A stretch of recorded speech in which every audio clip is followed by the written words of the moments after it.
Hi, I'm Helga from Helga's Pennsylvania Cooking, and today is going to be another soup recipe. With fall here and the colder weather moving in, that's my favorite soup time. I don't normally do them a whole lot during the summer when it's hotter, but as soon as it gets cooler I always crave them. And I always like them when I'm on midnight shift.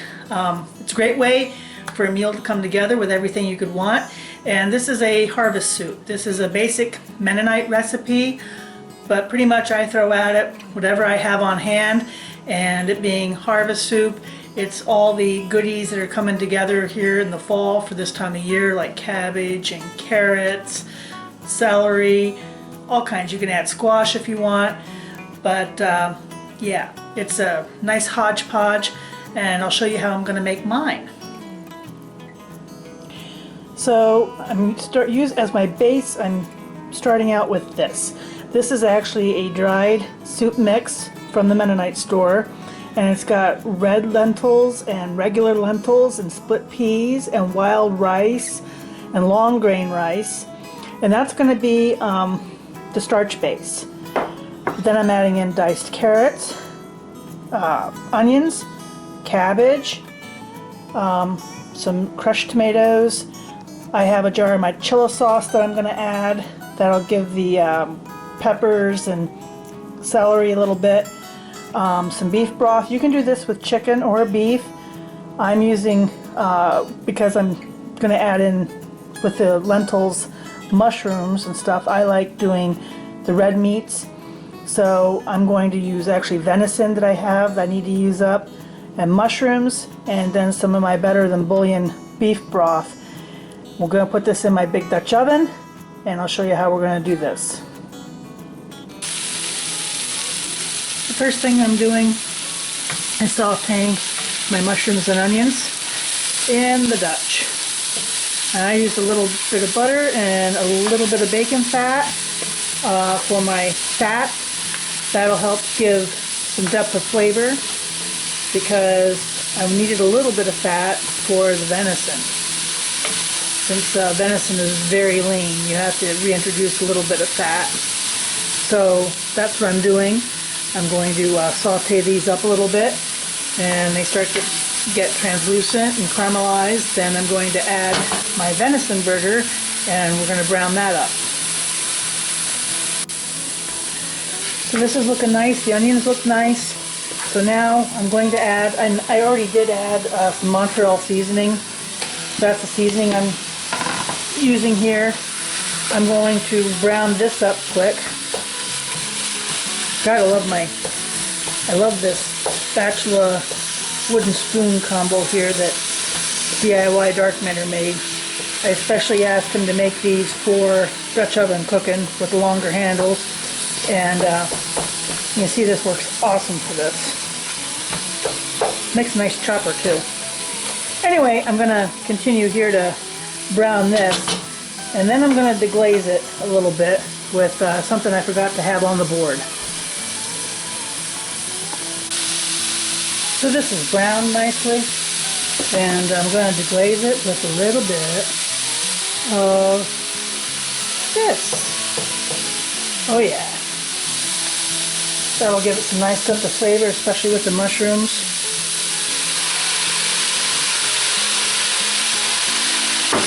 Don't ask me how much that was. It was better in a drizzle, better in a dab. But just enough. That's probably a quarter cup, maybe quarter to a half a cup. That'll get up all the little bits off the bottom. Oh wow, you smell it already. Now we're going to start adding our other goodies.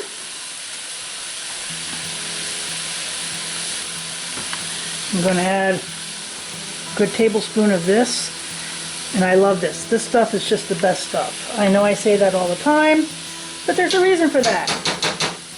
It's sticky though. If anybody's wondering about my cast iron today, this is a Camp Chef. My lodge is up in New York State at the campsite. We haven't made it back up to actually camp yet. Want to before the end of the season. Not sure it's going to happen though. However, I want to thank Calvin's Corner 72 and his lovely wife Betty because they gifted me with this at YouTubery last year. So it's really nice to have Dutches in a couple of places. You can never have too many Dutches. I'm just going to stir this in here and get this incorporated and melted in. Maybe add a little bit more. There's going to be quite a bit of water in this. So maybe like 1.5 tablespoons. Calvin does a lot of Dutch oven cooking as well. Check him out. And guys, I'm kind of excited because it probably won't happen anymore this year with my overtime schedule coming up now, and it's just too much. But next year, I'm going to have a nice outside cook site setting up to do my Dutch oven cooking here at the house, besides when I camp. And I'm really looking forward to that. Yesterday at Covered Bridges Festival, the disgruntled one and I got out for a little while, for a couple hours, which was really nice, even in the rain. And there was a setup there. I saw exactly what I was been looking at, and I can personalize a little bit. And I'll show a picture. I took a few pictures to share of the foodie goodness yesterday, along with some of the other stuff. And I'll share that in a video when I share that out. You can see what I'm looking at for my Dutch oven cooking setup for next year here. Alright, so that's a nice mince, as my Aussie buddy Big Gaz would say. And let's start adding in our my chili sauce and the tomato sauce, and then our veggies and water. There goes my chili sauce. And there goes my tomato sauce. And Romano's, oops, see it here. Romano's is a local canning company, and their tomatoes, along with Hanover, they're both local canning companies. And most of the, I think pretty much all of the vegetables that they do here and process here, Romano's is down, Furman's is down at Northumberland, is all sourced from local growers.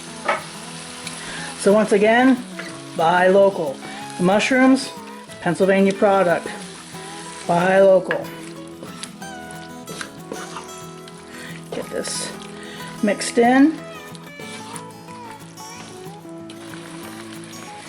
And then go my carrots. In goes my cabbage. There's no precise measurements on these. I'll give you an estimation, because really I was just using up what I have here that I need to use up. The lentils and rice and split pea mix here, that's 1.5 to 2 cups. And normally it would call for 4 cups of water to that, but I'm going to probably be using quite a bit more because there's just a lot more in this. So here's 4 cups.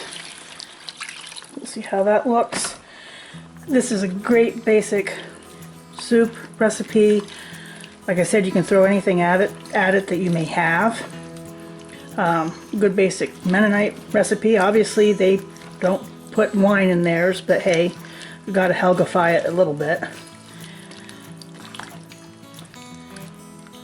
And that looks pretty nice. I'm going to add some more though, because I'm going to need it for the liquid take up for the rice and the lentils. You can also do this in the crock pot. There, I added another 4 cups. So I've got 8 cups of water in there for all of this. I'm going to bring this up to a boil and then down to a simmer, and simmer it for at least an hour. I'm going to take a taste test halfway through and see what I want to add for seasonings on top of the Montreal Seasoning. You can, like I said, you can do this in the crock pot. I just chose to do it today because I want it done sooner, and I like the flavor that the cast iron gives off.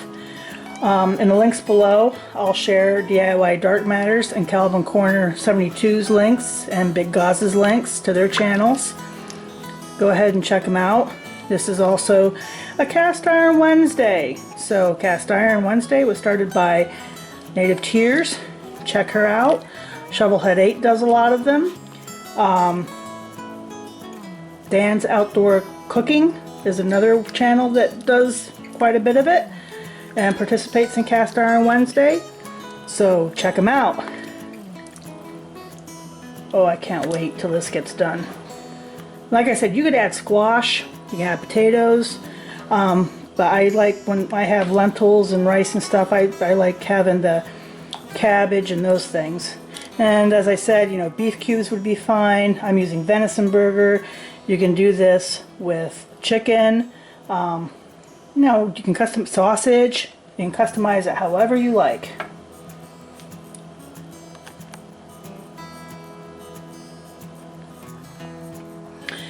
I'm going to add some garlic powder.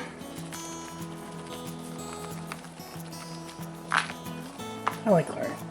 And then I'm going to add some of this for a little bit more zip.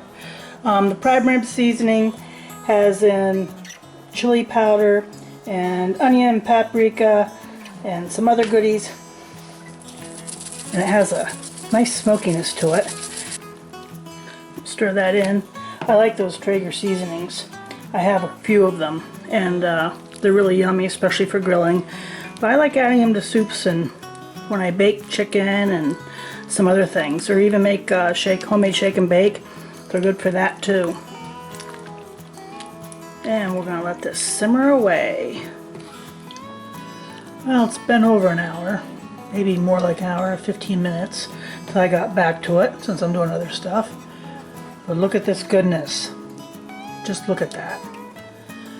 The lentils and the split peas and the rice, long grain and wild rice are all done, and the vegetables are tender. And of course, you know this is going to taste even better tomorrow after it's sat all night for all the flavors to infuse. So that's how it looks. A nice hearty soup. Perfect today. It's chilly and windy, and it's lunchtime, so you know what comes next.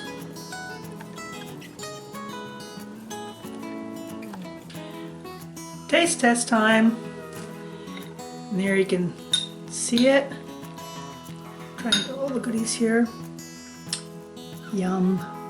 You see the split peas and lentils and the rice, all the goodies, the carrots. And I've really been craving this. When the weather turns cold, I always crave soups like this.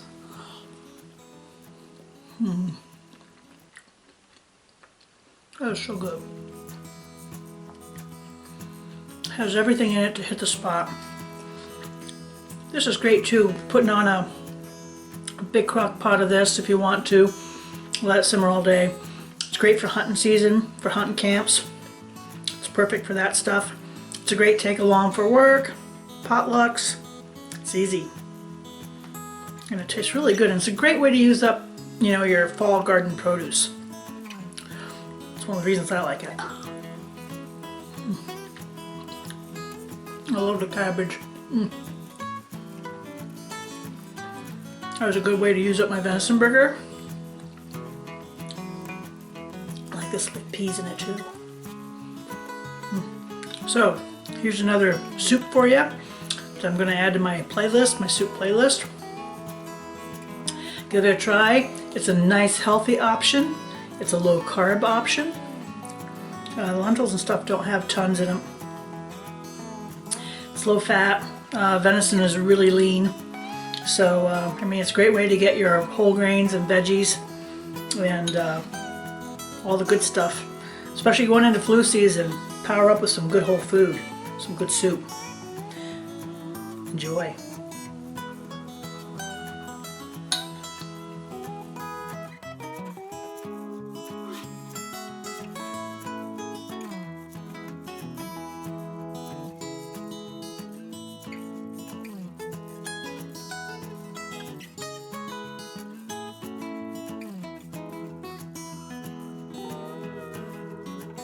Like, subscribe, and join me next time here in Helga's Pennsylvania Cooking.